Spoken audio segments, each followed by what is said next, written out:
You're listening to The Globalist, first broadcast on the 9th of April 2025 on Monocle Radio. The Globalist, in association with UBS.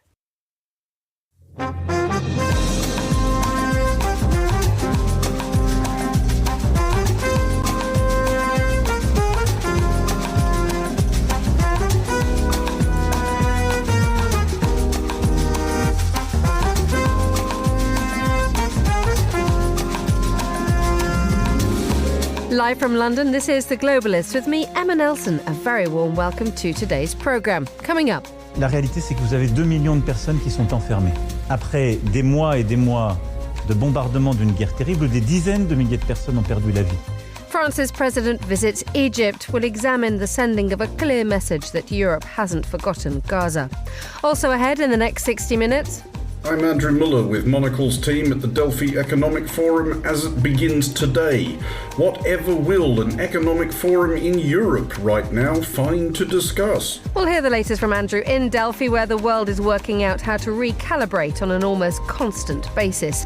Plus an update from our editor-in-chief, who's at Salone del Mobile in Milan. The latest tech news and the International Booker Prize shortlist is revealed. We'll hear from the chair of the judges, who's had to read 154 books as part of his job. That's all coming up on The Globalist, live from London.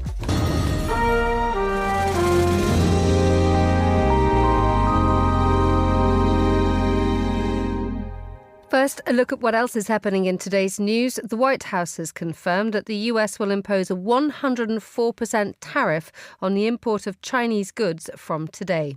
The Ukrainian President Volodymyr Zelensky has claimed 2 Chinese citizens have been captured fighting for Russia in eastern Ukraine. And the Associated Press Agency is to be allowed to report once again from the White House. Stay tuned to Monocle Radio throughout the day for more on these stories. But first, what message exactly is the French president sending by travelling to Sinai, 50 kilometres from the border with Gaza? Emmanuel Macron has been in Egypt, meeting the leaders of Egypt and Jordan and calling for Israel to return to a ceasefire with Hamas. And during his visit to Sinai, which included giving roses to Palestinian patients in hospital, he pushed for the reopening of humanitarian routes into Gaza. I'm joined now by the journalist and French political analyst Florence Biederman, who joins me on the line from Paris, and Ruth Michelson, journalist and Middle East correspondent, is on the line too. Very good morning to you both. Good morning, Emma. Ruth, let's begin with you. Macron travelled to El Arish, a key transit point for aid into Gaza, highlighting the overwhelming problem of this humanitarian disaster. That's right. I mean, he travelled to El Arish. He talked about the imperative of the resumption of aid into Gaza. He toured hospitals. And he was also in Cairo, essentially firming up his message that in order to get aid back into Gaza, he wanted to see more, or he wanted to provide support or more support to Abdel Fattah al-Sisi. They also walked around in Cairo. They did something that you do not see Sisi doing, which is walking around among people, especially working class people. Lots of images of them walking around Khan al-Khalili. And he gave... Macron and Sisi gave this press conference where he talked about Egypt as a strategic partner and the need for France and other international partners to shore up the stability of Egypt, including financially. So, talking about development aid in the realm of almost $300 million to Egypt, which seems to be, in Macron's view, part of supporting or dealing with the situation in Gaza is to make sure that there is, in his eyes, a more stable Egypt, which also means reaffirming Sisi's rule. Ruth, staying with you, how has this been received in the region? I mean, I think that in general, there's an idea that, having someone like Macron come over and engage with this from the ground is a good thing. And on the other hand, it is also quite a familiar pattern that we've seen in recent years before the war in Gaza, which is European leaders, including someone like Giorgia Meloni, for example, in Tunisia, also in Egypt, coming to support regional dictators in the name of benefiting Europe in some way or benefiting some wider cause. I mean, we're talking about France or the French president coming to visit a leader widely regarded as a dictator, and talking about the need to ensure stability in a country where 30 million people, almost a third of the population in Egypt, live in poverty. Macron also gave Sisi the Légion d'honneur in 2020, which was hugely controversial for someone that claims to care about human rights, to provide an enormous award to someone who is very widely regarded as a dictator, who cracks down on his own people, including his own people when they are protesting about Gaza, or has made it extremely difficult for people to flee Gaza and to come into Egypt. Egypt has also maintained, prior to Israel seizing control of the Rafah crossing, Egypt was also part of maintaining that blockade to Gaza. And I think that's something that often gets overlooked when we talk about this discussion. Obviously, the situation is quite different now. Florence, turning to you and looking at through the way that Ruth has just framed this. This is externally a problematic visit. So what is Macron's wider intention here? Yeah, well, I think his first intention is to kind of put pressure, if I can say, on Israel so that the humanitarian aid in Gaza resumes. So I would say there is this bilateral side, which Ruth explained very well. There is also the bigger pattern, like he also wants to try to play a role, if it's possible, in the resolution of the conflict between Israel and Gaza. And Monday, he had this meeting with the King of Jordan and Marshal al-Sisi about Gaza, about what could happen next in the territory after a ceasefire. And they even had a call with Donald Trump, the American president. So I think that's one also a very important aspect. It's to try to put pressure. Well, I don't know if you can put pressure on Trump or whatever, like to make the American president realize that his project for Gaza, which is kind of a new Riviera created thanks to displacing millions of Palestinians in a neighboring country, is not realistic at all. Because even if Trump doesn't mention it every day, I think he still has this in his mind. And Macron is rather supporting the Arab peace plan for Gaza, which means territory, Palestinian, two states, Palestinian state and Israeli states living together. So, which seems maybe very, very far away now, but this is also the aim of this visit, to remind that there is this possible solution still. And Ruth, how much does a French, indeed European voice add to the validity of the Arab plan for Gaza that Florence has just mentioned? Well, I mean, I think that it helps present a unified front in a way and show backing to that, as Florence mentioned. We've also seen Macron do a version of this kind of visit before, right? If you look at his visit to Beirut after the explosion in the port, and he did something quite similar, which is walking among people in the center of the city. We saw huge crowds. I think he actually did that again during a visit to Beirut recently. And it's something that he seems to do as a way of showing that his ideas have support among people on the ground, in a way that, you know, it was remarkable when he did it in Lebanon, because it was something that Lebanese politicians were not doing despite this disaster. And I think that by doing this in Egypt with Sisi, it's a way of showing that there is popular support for what he's trying to do in this initiative, even if Sisi is not a politician that is associated in any way with, kind of grassroots support from the average impoverished Egyptian. Egypt is a place where there is overwhelming support for Gaza, for a ceasefire, for a humanitarian solution. And so I think Macron is trying to show some sort of grassroots support for that, even if he's doing it through someone very widely regarded as a dictator. And staying with you, Ruth, with the idea of the messages that Emmanuel Macron has said is sending with what he is doing. And if you look at what Florence has been talking about, in fact, sending the message to Donald Trump that his Gaza plan is not acceptable to the region.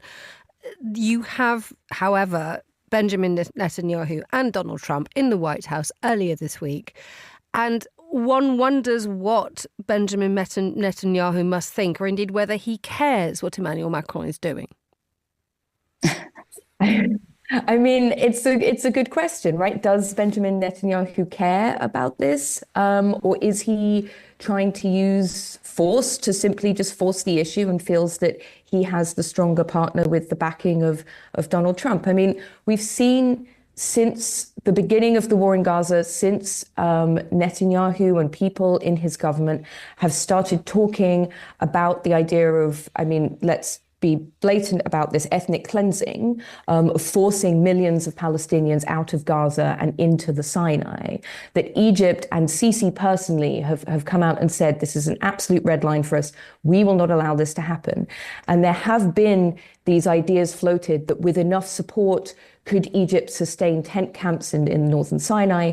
And Sisi has said, you know, we are not going to allow something like this to happen because we fear it will become permanent in the same way that a Palestinian exodus in Lebanon or in Jordan became permanent. And he has turned to Egyptian allies across the Arab world to say, we will not allow this to happen again. And so we will not allow this to happen at all. We will not allow this plan that Trump has continued to back to happen. And so I think this is a show of force in a way, to have Macron there, to say that this, you know, this plan, this idea of removing Palestinians from Gaza, setting up a tent camp in the Sinai, could only happen with Cairo's consent. And Sisi has made quite clear, and now with the backing of Macron, that they are continuing not to allow, they are not going to consent to that now or in future. Ruth Michelson and Florence Biederman, thank you both for joining us on Monocle Radio.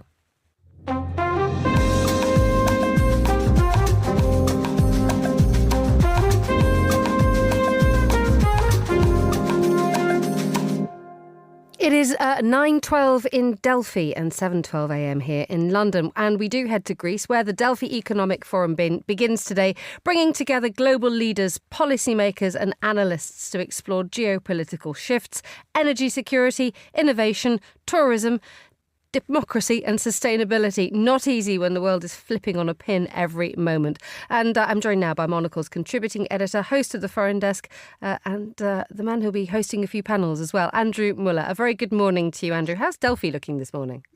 It's looking absolutely glorious, as it always does, Emma. Not necessarily one of the best work-related reasons for being here, but one of the best reasons for anybody to come to Delphi ever is the views from the foothills of Olympus down to the Gulf of Itia. So Delphi looks actually really pretty good, but it remains to be seen if the picture is quite as rosy once the delegates start talking to each other. Indeed, and I shall avoid as much as I can any comparisons between you and having ability to be an oracle, but we do need to look ahead to what is happening at Delphi today. Clearly, who knows how agendas change every 5 minutes, given the fact that the world is doing the same thing.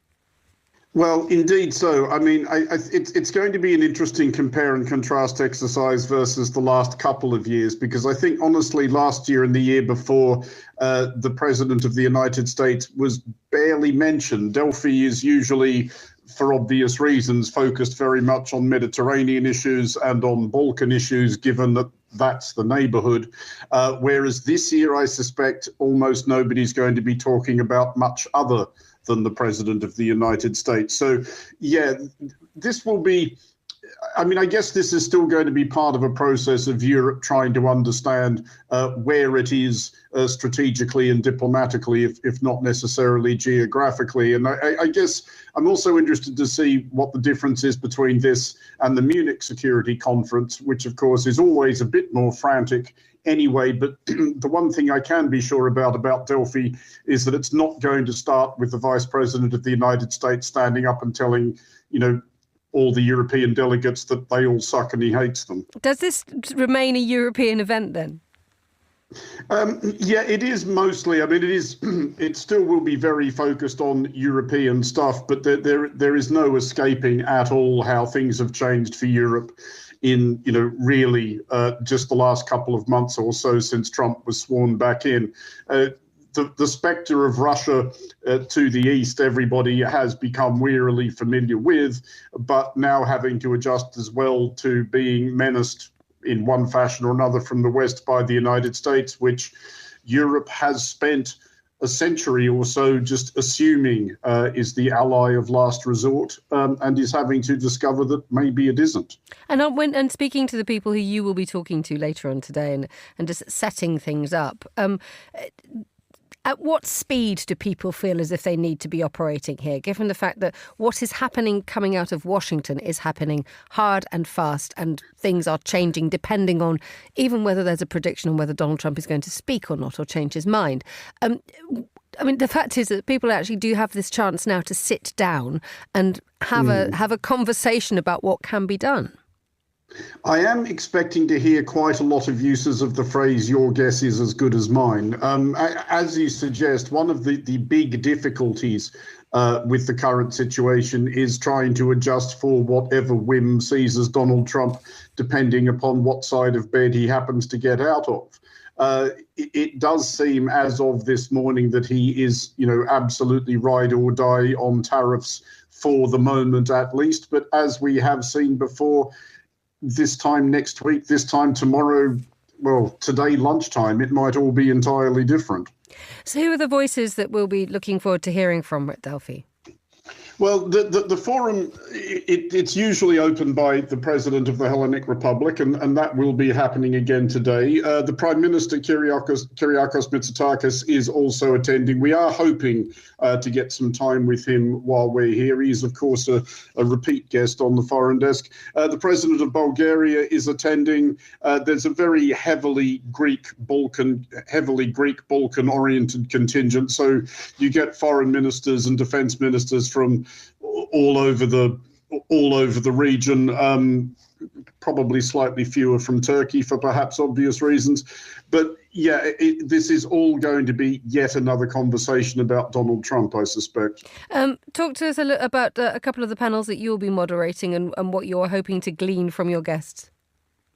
Well, I am talking about one very much non-Mediterranean thing later in the week. I think it's on Friday afternoon, which is about the future of Arctic security, which will be obviously extremely interesting because there are delegates here from the high north as well, although just looking out the window, they're going to be disappointed if they've turned up expecting blazing sunshine. But yes, so I will be talking about Arctic security, but again, the spectre of Donald Trump looms over the Arctic as well, which is a slightly terrifying image, given, of course, his threats to seize Greenland from Denmark.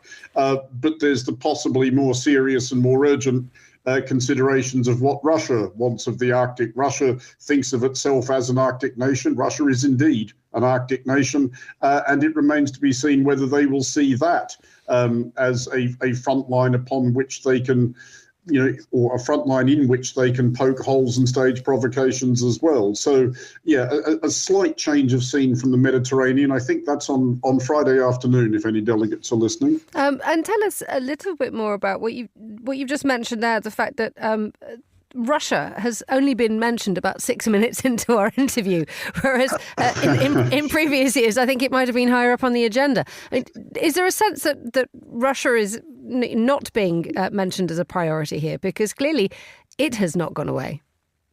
Russia hasn't gone away, but I think it is that thing that everybody sort of understands what's going on with Russia now. We are now 3 years into its attempt to seize Ukraine. The fighting, at least, is relatively static. Everybody sort of understands what that scenario is. I think there is an understanding of what Russia wants and an understanding of what the options are for stopping Russia from having it. Although, of course, those are having to be adjusted in a way that they weren't this time last year in accordance with whatever it is the United States thinks it's doing. So, yeah, weirdly Russia seems like the more, well, such is the world we're in now that you think of it like that, that Russia seems the more predictable, stable and reliable factor when compared to the United States. Finally, is there any space for any other business? I know our editorial director, Tyler, is down there today, not talking about the Arctic, but talking about media freedom and democracy and also tourism. Yeah, Tyler is discussing both of those things at the Amalia Hotel, which is where it's all happening this year. So yes, he will be on a panel talking about sustainable tourism and alternative forms of tourism. And this is, Greece is one of the many countries trying to deal with the fact that it can be a mixed blessing. Greece is obviously, and with good reason, one of the most touristed countries in the world, but that does have difficulties and costs as well. So there is talk in Greece about how to spread tourism around, how to sort of divert people away from the obvious places. But and this is probably where we should mention that in the new Monocle Greece handbook, listeners might be able to find some ideas for that. But yeah, it's a huge live issue in Greece, obviously, and the other panel that Tyler's speaking on later about the media's role in modern democracy, that's a live issue for everybody, not least, and here we go again, the United States. Andrew Muller, thank you as ever for joining us on Monocle Radio. And still to come on today's programme. The global art market was worth $57.5 billion last year, and the US was the leading market worldwide. I'm Sophie Monaghan-Coombs, and I'll be looking at whether this week's financial turmoil might change that. Stay with us on The Globalist. UBS has over 900 investment analysts from over 100 different countries. Over 900 of the sharpest minds and freshest thinkers in the world of finance today. To find out how we could help you, contact us at ubs.com.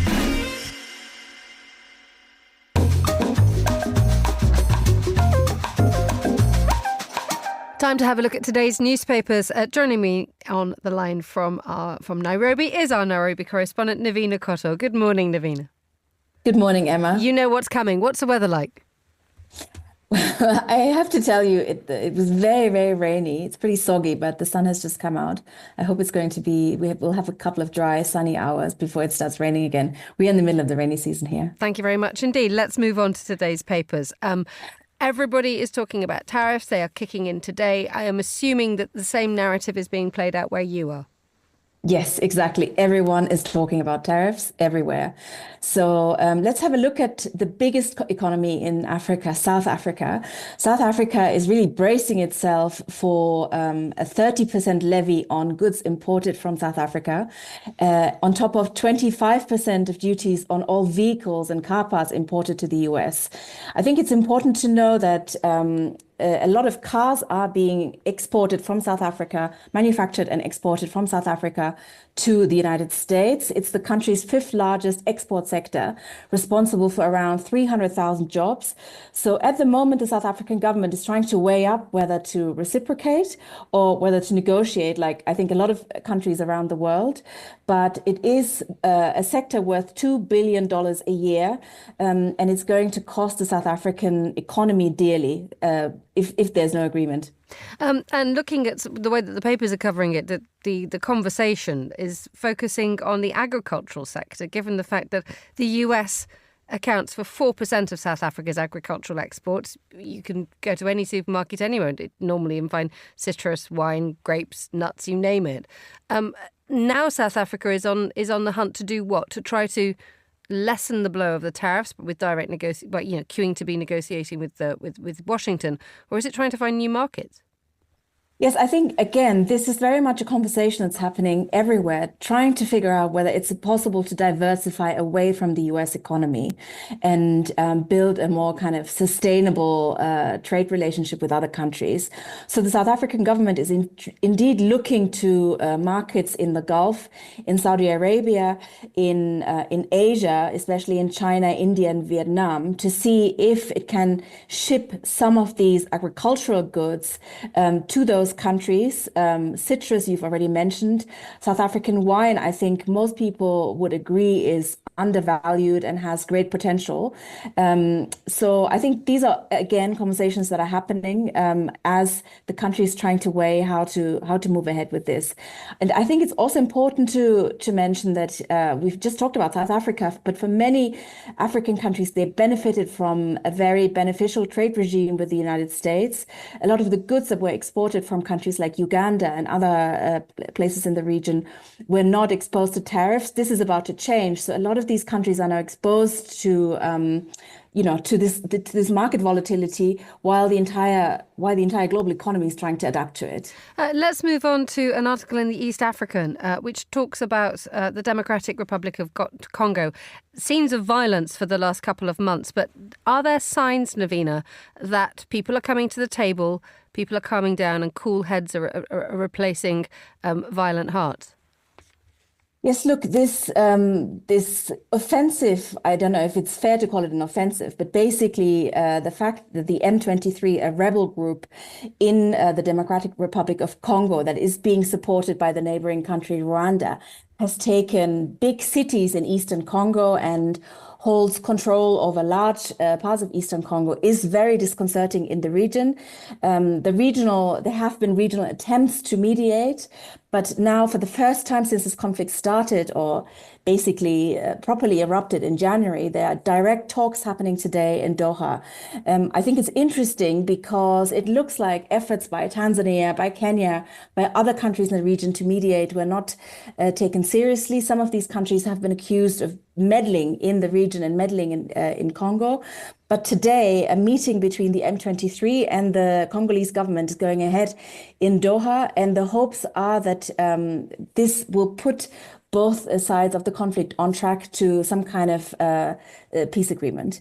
Let's move on to South Africa and issues about the coalition. Will it hold? Yes, that is the big question.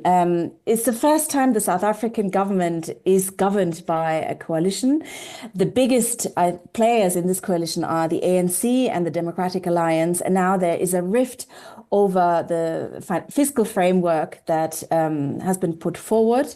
The Democratic Alliance is now saying it's awaiting divorce papers from the ANC. The ANC is saying that it's happy to govern without the DA.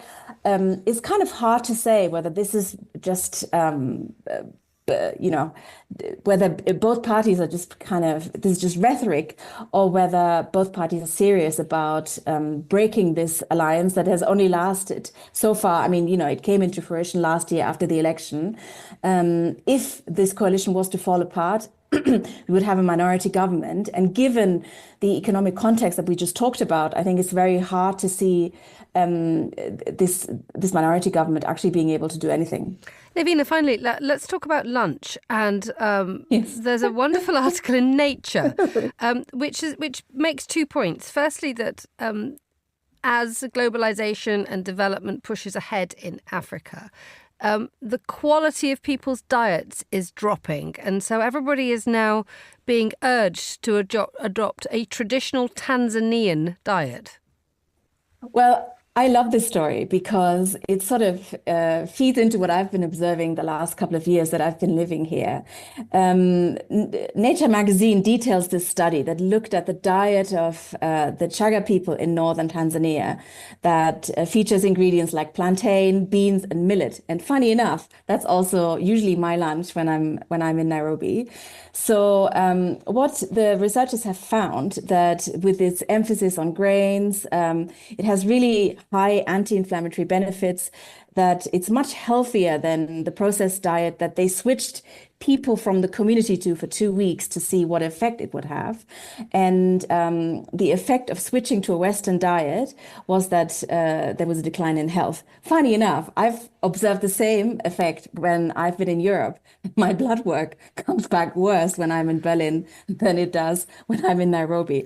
And I think it has a lot to do with a diet that's very rich in kind of local foods, beans. It's primarily vegan. So I can only encourage everyone who comes to visit to try it out. Well, very briefly, but I'm afraid we've run out of time here, but what exactly is on Navina Kotor's plate for lunch that can make us live longer and healthier lives? Yes. So yesterday my lunch was plantains cooked in peanut sauce, which was delicious. Usually lots of beans and locally grown greens that we have in the garden we pick. So it's very kind of local food, not processed and probably picked within the last, 48 hours. So it's very rich in unprocessed ingredients, I would say. Navina Kotor, thank you so much for joining us on Monocle Radio. The time here in London is just nudging 7:30 a.m. Let's have a look now at some of the other stories we're keeping an eye on today. The White House has confirmed that the United States will impose a 104% tariff on the import of Chinese goods from today. It almost doubles the figure announced by President Trump last week. The news hit US stock markets again yesterday. Moscow says it's destroyed almost 160 drones as Ukraine launched an overnight attack on the southern region of Rostov. The Russian Defense Ministry said that flights were disrupted and dozens of apartments were evacuated. The Ukrainian President Volodymyr Zelensky has claimed 2 Chinese citizens have been captured fighting for Russia in eastern Ukraine. He said they were found with Chinese documents and spoke Mandarin. There's been no comment yet from either Moscow or Beijing. And the Associated Press Agency is to be allowed to report once again from the White House. A judge ordered the Trump administration to restore the Associated Press's access to presidential events. The White House have blocked the news agency in a dispute over the term Gulf of America. This is The Globalist. Stay tuned.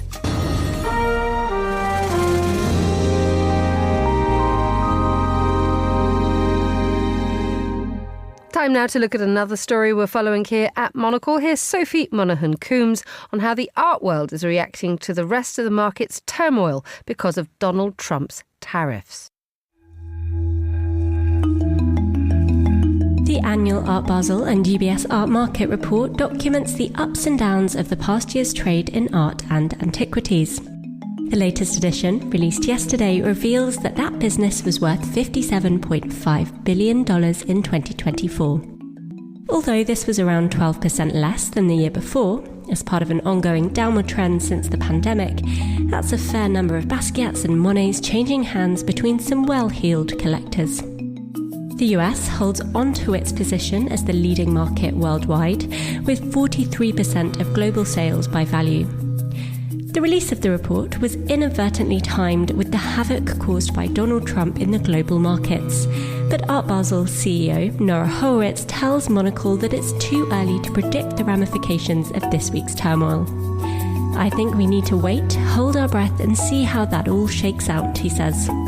There's every possibility that some of what we've seen in the last week could change course.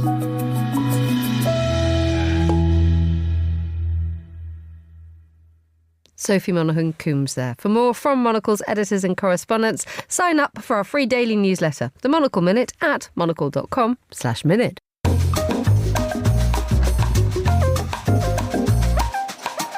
It is 7:32 here in London. Aero Friedrichshafen is the world's leading trade show for general, civic and private aviation, and it kicks off today in Germany on the shores of Lake Constance. It runs until Saturday with some 32,000 visitors expected, with the latest industry innovations presented from more than 35 countries. We're trying to make sense of it all. Is Murdo Morrison, Head of Strategic Content at Flight Global, and he joins me now from the event. A very good morning to you, Murdo. Good morning from a very sunny and beautiful Friedrichshafen. Wonderful to hear. Where do you start with this?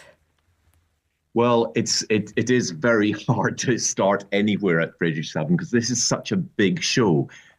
General aviation is, relatively small in Europe compared to the US. That's, people who both fly their own aircraft, but also, fly small aircraft professionally, maybe for training schools and a whole variety of other purposes. And it's a big, big industry. And here at the show, at the very impressive Messe or exhibition center at Friedrichshafen, there's really everyone from the giants of business aviation, Gulfstream, Bombardier, Dassault, right down to companies that I've not really even heard of, and I've been writing about aviation for a very, very long time. So almost, companies making planes in their garage. So very, very small companies right up to the big sort of global brands. Do we have any detected themes so far this year? So I think one theme will certainly be sustainability. I think the sort of the hype around electrical vertical takeoff and landing aircraft seems to have perhaps moved on a little bit. There aren't many of these sort of eVTOL air taxis. I think that sector is struggling a little bit for funding at the moment, but we're seeing a lot of innovation elsewhere. So a lot of talk about electric engines on small fixed wing aircraft, hydrogen propulsion. But I think a general theme is really the sort of the importance of aviation and the importance of being able to fly and the importance of aviation, small private aviation, as a way of connecting Europe and allowing people that flexibility and that time saving to go about their business or indeed pleasure in a sort of much quicker and more efficient way than driving or taking land transport. And which is a sort of a fight back against the general narrative that's been pushing here in Europe, which is very much looking forward to trying to encourage land-based travel and train travel. Is there a sense that any of that is threatening aviation, or is it just pushing on?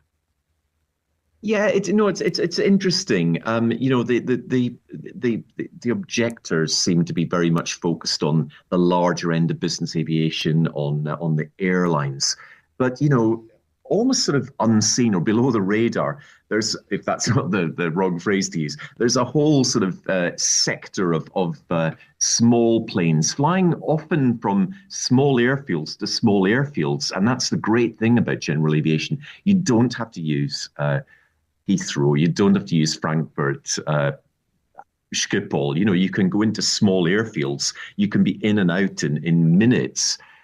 So it's just that sort of flexibility that is the great thing about general aviation and why people love it. But people also love just flying for pleasure, just on small aircraft that are, to be honest, are pretty environmental. These are not gas guzzlers. These are aircraft that fly on very, very little fuel. And I think it's just, this event is all about the pleasure of flying as well as the its sort of contribution to business and society. How much is the issue of fuel and the nature of how we fly our planes a thing in Friedrichshafen? I mean, when you just talked about the pleasure of flying, it's undeniable. But you will inevitably get questions about the role of hydrogen, what kind of batteries. And every time you get on a plane, you always ask yourself, how are we going to be doing this in 30, 40 years' time? No, exactly. And we talked about themes earlier, and obviously electric power, battery power, hydrogen is a huge theme. Lots of startups and lots of, some of the big companies as well, very much sort of investing in this and talking about this. Sustainable aviation fuel is another big thing. So some of the oil companies are here, BP and so on, talking about what they are doing with SAF, sustainable aviation fuel, and how they're promoting that and making that available to the general aviation sector at smaller airports. Still a long way to go with that. Even at the top end of the sort of with the airlines, SAF is only just scraping the sides at the moment. But there is a lot of talk about how the need to make SAF much more available to the general aviation market as well as airlines. Murdo Morrison on the line from Friedrichshafen. Thank you so much for joining us on The Globalist. You're listening to Monocle Radio.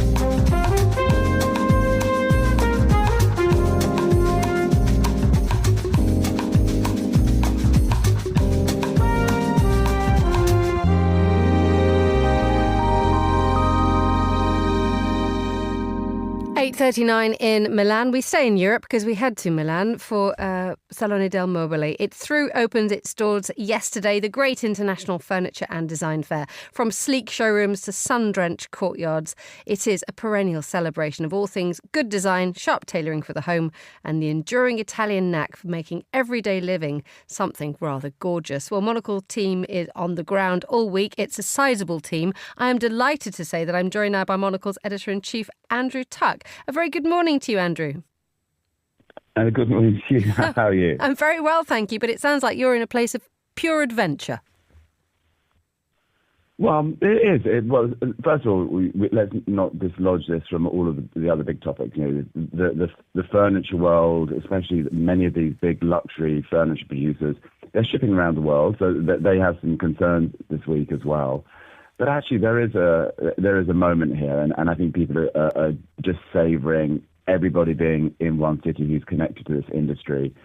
And as you said, it spills out. There's a fairground where most of the big companies show, but much of the fun, the experimentation is displayed in the city. So every neighbourhood you go to, it seems, every cafe is involved, every shop is involved in some way. So it's kind of a festival for the city as well. I'm here with my colleague Natalie, who's our fashion director, and she was talking about it last night, that actually when you come here for the fashion shows, it's much more kind of rope and people checking you in on an iPad to make sure who you are. Here, I think if you're a member of the public, you can get into most things. In fact, many of the shows are listed as open to the public.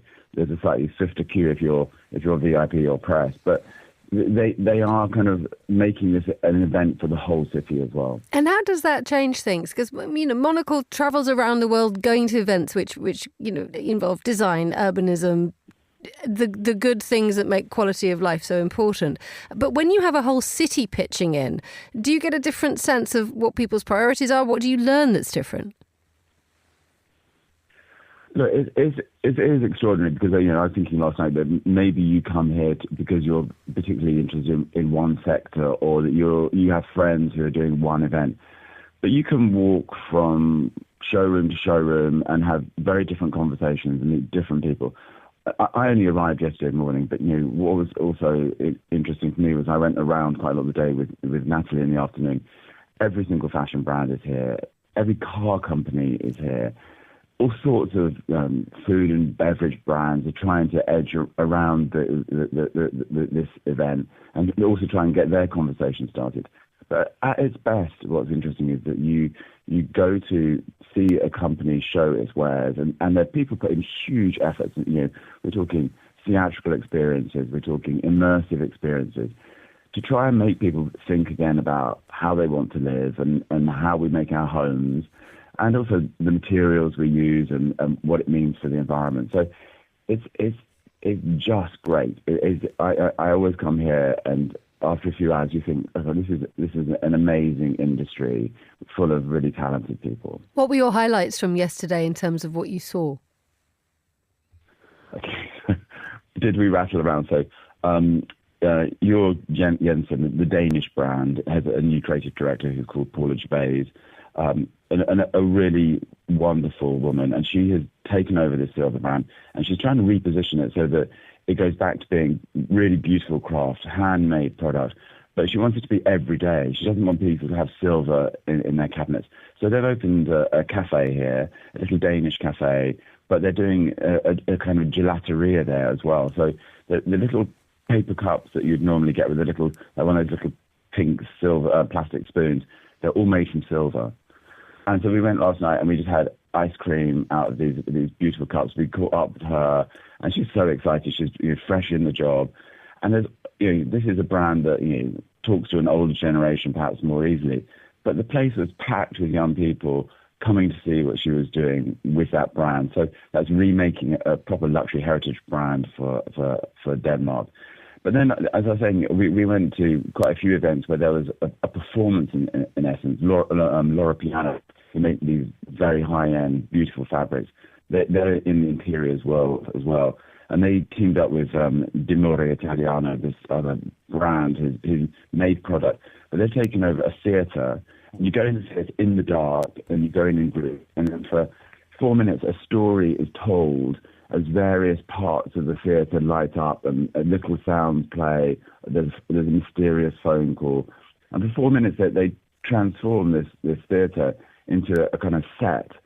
And again, you just come out and you think how great the effort that people put in to try and make you see their products as more than a piece of woven cloth, but as something that changes how we appreciate luxury, our tactile experiences. So honestly, I think it's just been an incredible day already. Finally, Andrew, Monocle is not just a mere observer at this event, is it? You're setting up your own stall, figuratively speaking. Yes. Well, and I'm pleased to say that the gentleman kind of doing all the stall installation, as it were, or manning the stall is Nick Manith, who's our design editor. And so today we have an event with Design Singapore Council.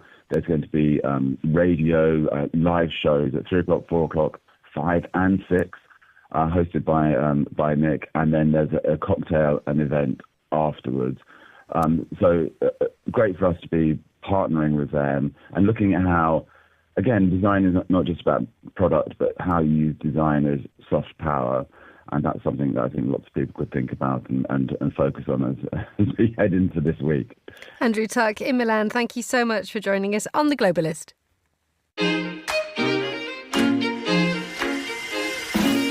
UBS is a global financial services firm with over 150 years of heritage. Built on the unique dedication of our people, we bring fresh thinking and perspective to our work. We know that it takes a marriage of intelligence and heart to create lasting value for our clients. It's about having the right ideas, of course, but also about having one of the most accomplished systems and an unrivaled network of global experts. That's why at UBS, we pride ourselves on thinking smarter to make a real difference. Tune in to The Bulletin with UBS every week for the latest insights and opinions from UBS all around the world.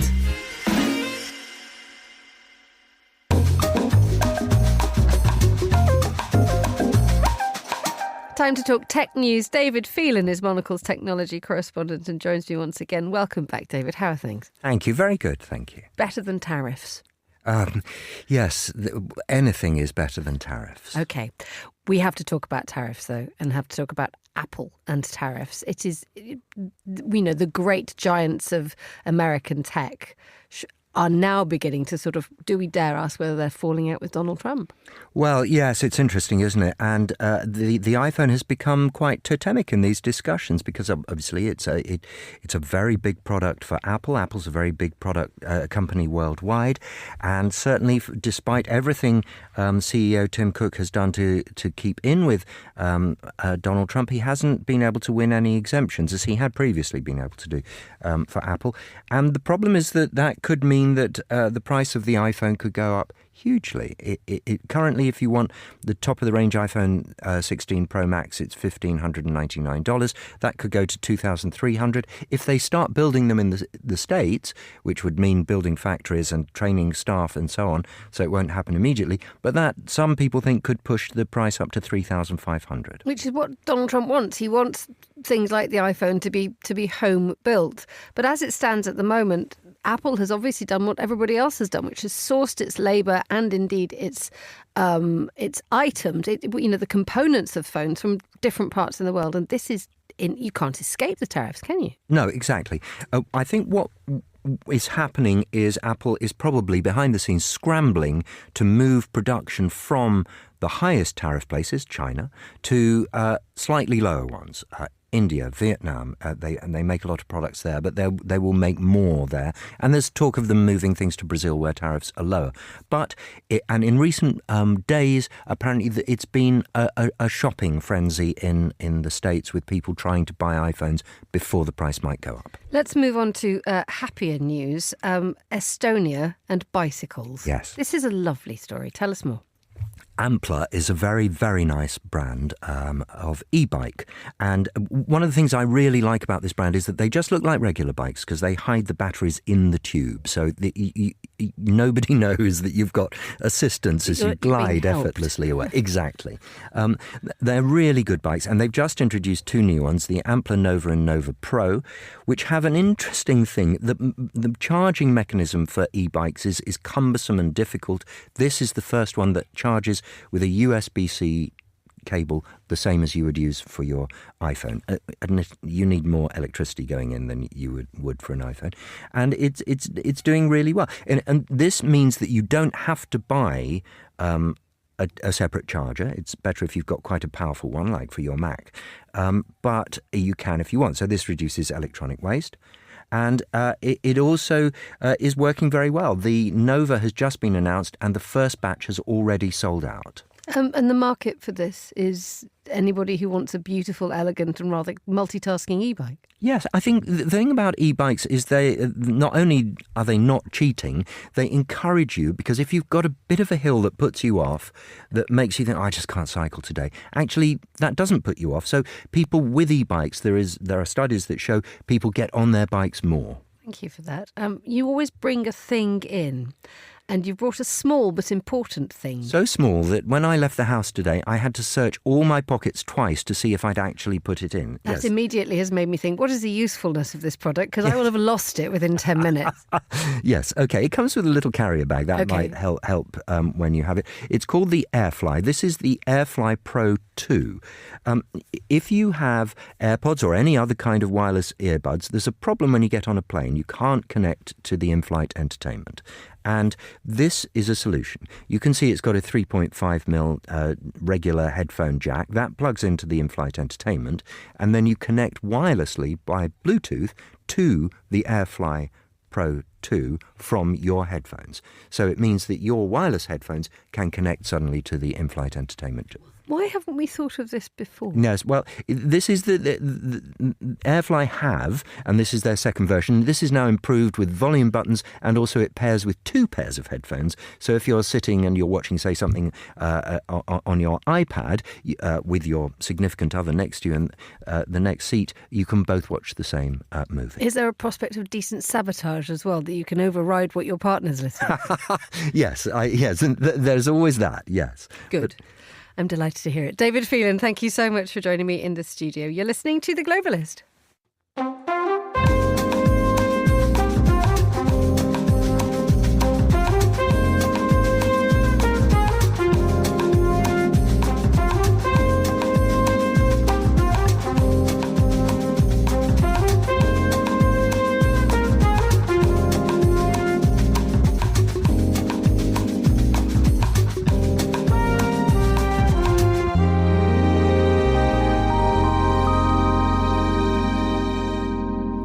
Finally today, the shortlist for this year's International Booker Prize has been announced. It includes works by authors from Denmark, France, Japan, Italy and India, and the translators are also nominated for a joint split of the £50,000 prize. Well, I'm joined now by Max Porter, International Booker Prize 2025 Chair of Judges and an author himself. Max, a very good morning to you.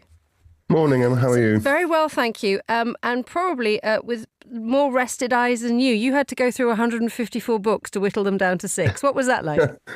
Yeah, it's a lot of books. It's not really compatible with I don't know. I've got 3 kids and a busy life, so it was startlingly intense actually. But I loved it. Absolutely loved it.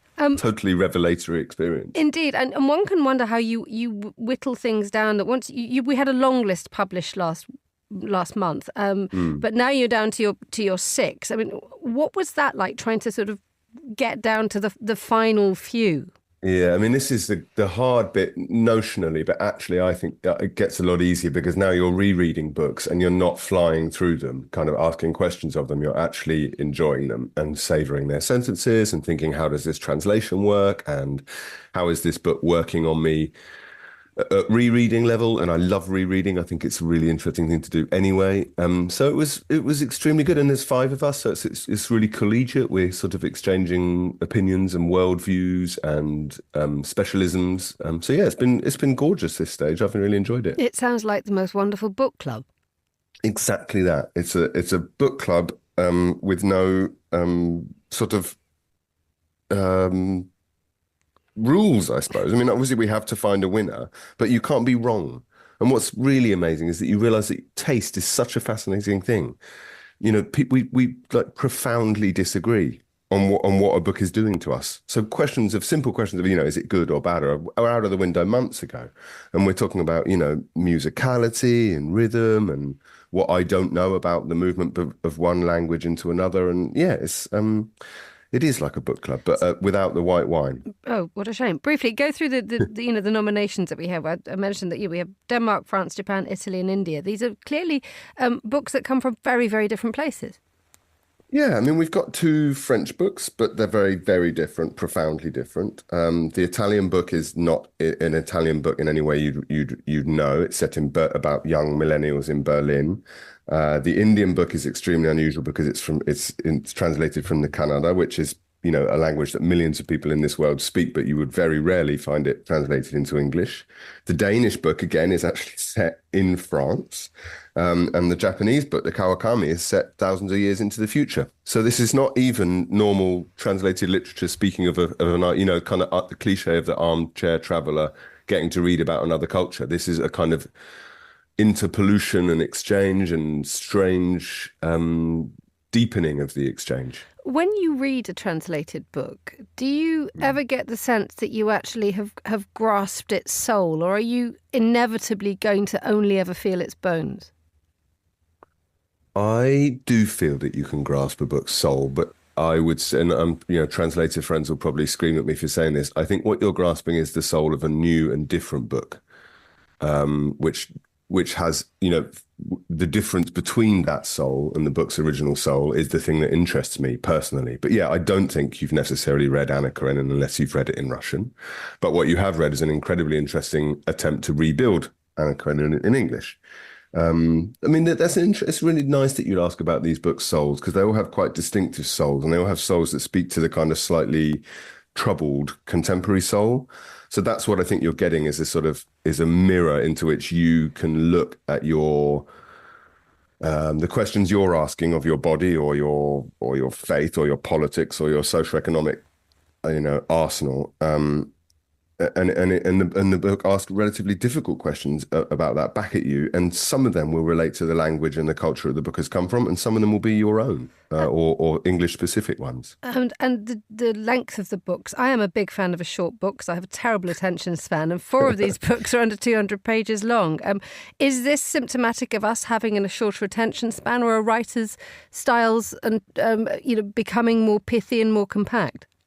Just pure laziness, I'd say. I don't know. Well, I've been accused of having a bit of an agenda because I write short books. So maybe that's been my secret plan all along, is to weed out longer books. No, I don't give much credence to the short attention span thing, because there are lots of ways in which our attention spans are being tested and developed, you know, long form TV or long form narrative journalism and stuff like that.